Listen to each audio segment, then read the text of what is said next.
What's up, guys? We're going to be checking out all of the different presentations coming up, and we're going to be starting with EA. We're starting with that because that's the first one. That's actually coming up tomorrow. We're going to go live here, and I believe Sean RGT, who's actually joining me right now. How you doing, Sean? I should say that first of all. Doing good, doing good. Cool. You're also going to be streaming it live as well, so anyone who wants to check Sean out, he's going to be doing that also. But that actually starts, their presentation starts at 11 a.m. Pacific time, and that's going to go for 90 minutes. And a lot of people are kind of unsure as to if they should be watching the EA presentation, and what we're going to do is kind of talk to you about what you can expect and why you probably should be tuning in either way, even if you don't care about the sports titles, because there's going to be a little more there than just sports titles. But that's where we're going to start with, Sean, okay? I think we're going to start with the sports titles to get those out of the way. I don't think, personally, they're going to do a ton of time with it, but Madden and FIFA are supposed to have single players, and they haven't shown anything about that yet. Yeah, I could foresee them. I could foresee them spending a good bit of time with Madden, honestly, because I mean that's really one of their bread and butter franchises as far as what sells well on various platforms. Madden's been around, God, for 20 for nearly 30 years now. So I think we'll see a good bit of Madden and FIFA, because FIFA is starting to rise in popularity as well. Yeah, FIFA makes them a ton of money with those loot boxes. That's the one they try to get away with all the time now. Oh, yeah, they'll show NHL as well. We know that. So if you're a big sports fan, they're going to show all of those. I wanted to ask you, because you do buy 2K basketball every year, right? I do. Do you think there's any chance in NBA Live being there at all? Man, and after last year, it's tough. I mean, the NBA Live franchise has been pretty much in peril for, the past 5 to 6 years. You had the whole NBA Elite situation where they ended up, canceling the game, even though it was complete. And NBA Live 18 seemed to be a step in the right direction, but it's still, it didn't sell nearly as well as 2K. It's very hard for them. I kind of think EA is a bit stubborn, though. And I think since NBA Live 18 actually had a pretty decent groundwork, that they may, try to build upon that for 19. But I don't know. It's tough to say, because they are stubborn, but then they are frugal. So it's pretty much a coin flip as far as if we're going to see that or not. Sure. I will be curious to see that, but they don't seem to be worried about skipping a year for NBA Live as they've done before. Right. So we'll see about that one. But let's move up, I guess, to the big things, the things people are really gonna be watching for, like Anthem. Anthem is interesting because we saw a little bit of it last year. And I say a little bit because it was definitely a scripted trailer that we saw last year. Oh, yeah. The gameplay it was like 10 minutes of gameplay, but it's like anything else that they've done, like the Battlefield 5 gameplay that they were showing was definitely scripted heavily. Yes. So Anthem, there's a lot of questions around Anthem right now, and it sounds like they're going to be showing a ton of stuff. They're going to show gameplay, completely like straight up gameplay. I'm hoping they actually show someone actually playing it, but we're going to see about that. And apparently it's coming out next year. I assume it's going to be first half. And it looks like this is kind of BioWare's like home run here. This is what they need it to work. This is like their Hail Mary after hearing about a lot of the back office kind of talks that were going on. But what's your take on Anthem? Because I am looking forward to it, but I still have a lot of questions about it too. Yeah, pretty much the same. Like it's EA, so you can't really, take anything for granted with them as far as what sort of gameplay experience you're going to get if you're going to need loot boxes or whatnot. Obviously, they seem to have somewhat learned a lesson from the whole Battlefront situation, but have they really? It's tough to say. A game like Anthem obviously has been in development for quite a while. It's obviously, BioWare is a pretty big company. It's going to cost a lot of money to make, and a lot of these, third-party companies seem to feel like that $60 entry into the game isn't quite enough to, make ends meet anymore, because the CEOs need, 20 billion as opposed to 15 billion for their, end of year bonuses. But I do think it's definitely BioWare's, Hail Mary. We've seen EA close tons of studios after the whole situation's going on within BioWare. I think this game has to do very well. I think perception of the game has to be positive initially, or else it's just going to be doomed. Yeah, we hear from them a lot now that kind of like Jason Schreier did some work on that and said that they are terrified of the loot box situation.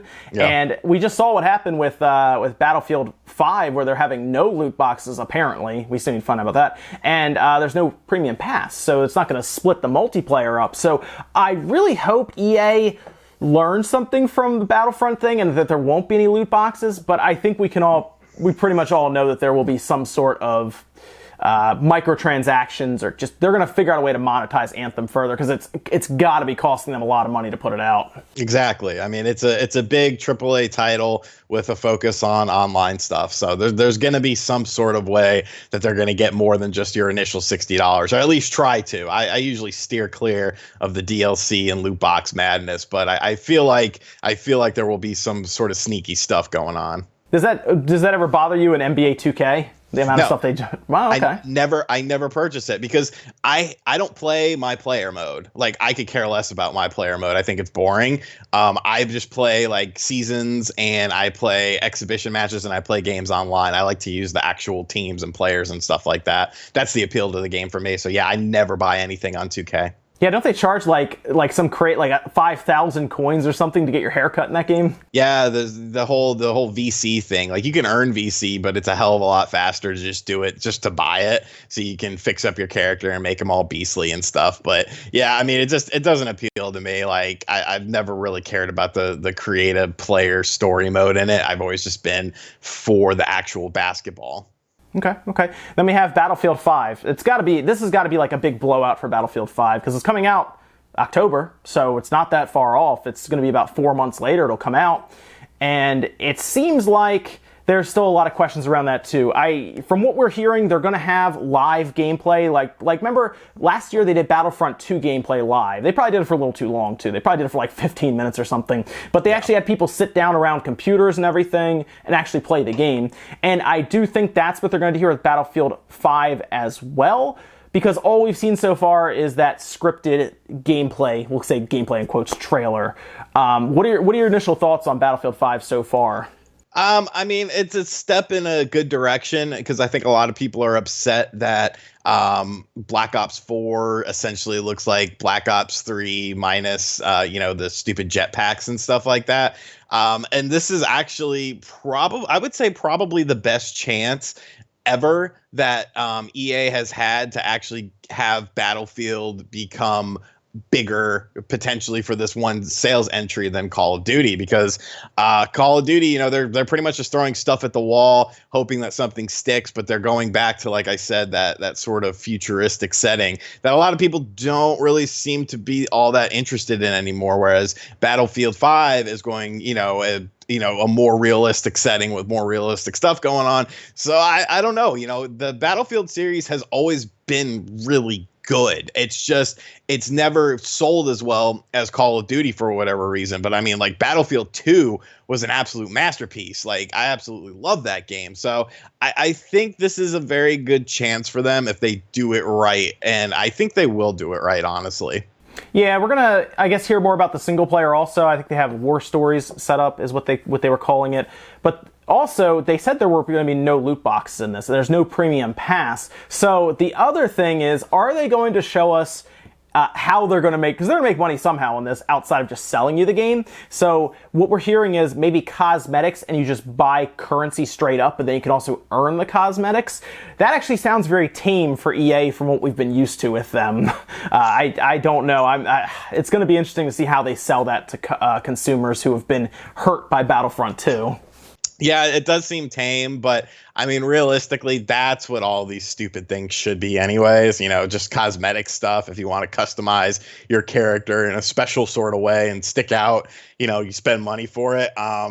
It's definitely something I'll have to see to believe, though. You could say one thing and then change your mind. I mean, look at the Xbox One from when they first announced it to what the system ended up being. It was a complete 180. So you never know. But once obviously we'll get answers on Saturday, so it's pretty exciting. Yeah, I expect them to take up a good chunk with both Anthem and Battlefield 5. I actually think it's going to be almost half the show, or just those two games, because I don't think the sports games are going to take up a ton of time. But I do think they're going to show both of those. Because Anthem and Battlefield, I think, are both going to come out before the next E3. So this is like their last shot to tell us all about it. EA Originals, though, and this is something that I think a lot of people forget from EA, because it doesn't feel like EA when we see them. Like Faye, you wouldn't think that was an EA published game because it looks like nothing they put out, and there's no microtransactions in it. A Way Out was the weirdest one because not only is there no microtransactions that I've seen in it, it's half price, it's $30. It's technically a AA game from a smaller studio that EA published, but it also is kind of pro-consumer in the fact that you only need to buy one version of the game, and then somebody can join into your game to play through it. So technically, one copy, two people can play from two different systems, so it's like $15 a person. So EA Originals is going to be fascinating to see because they seem to do this every single time, or at least so far they have. Last year was A Way Out. I believe the year before that was Faye. So we're going to see what they maybe have up their sleeve for EA Originals. Did you have any thoughts on that? Is that a section you're looking forward to, like how we saw A Way Out, which I thought was pretty interesting when they showed it? Yeah, for sure. I mean, it's always nice to see, the big juggernaut companies, quote unquote, go outside of their comfort zone and do something different.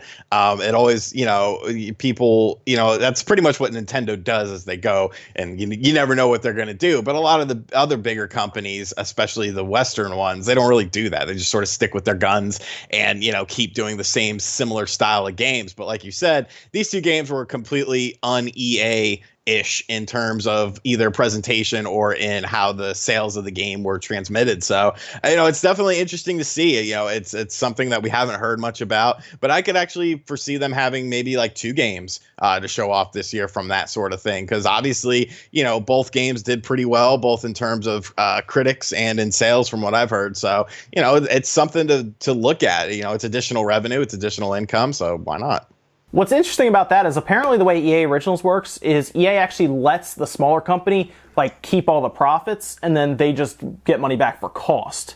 So they actually try to help out the small company. I think the reason they do EA Originals is because if the game is really successful and they think they can turn that series into a big franchise, I think they then buy them. I think that's how at least their mind is working. So A Way Out, I think, did well enough that they might get another one. So there you go. Well, it's probably a tax write-off too. Yeah, that's a good point. That's a good way. They're probably like, look how nice we're being to this small company. Right. So let's finish this out with any crazy predictions. Anything out there you think they're going to show? I had a few in mind, but why don't you go ahead and kick it off, and anything you have in mind? I'm not going to necessarily say it's something crazy, but I think it's something that will actually happen, and that is actually going back to Madden. I think we will see Madden on the Switch this year.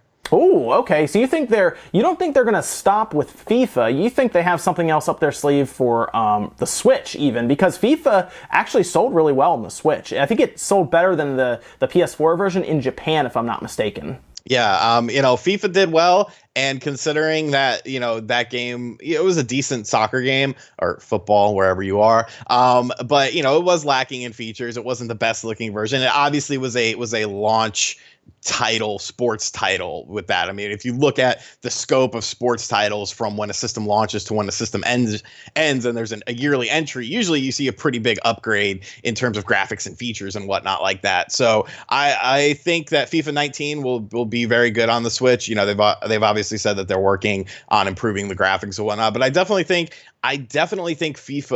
Madden is a really good potential thing on the Switch because it's not that hard to do it. I mean, let's face it, it's Madden. You've pretty much been using the same Madden, for the past few years. It's the AI engines and whatnot. It probably won't be as robust as like the PS4 and the Xbox One, but you have to figure you can take this with you wherever you go. And I think that would be really big. We saw that sort of with NBA 2K18 on the Nintendo Switch. I think that was one of the biggest factors of it being successful. Was it was a damn good port, better than the PS3 version, not quite as good as the PS4 version in terms of graphics and stuff, but everything was there. So, I think that there's a market for sports games on the Switch because of the portability of the system.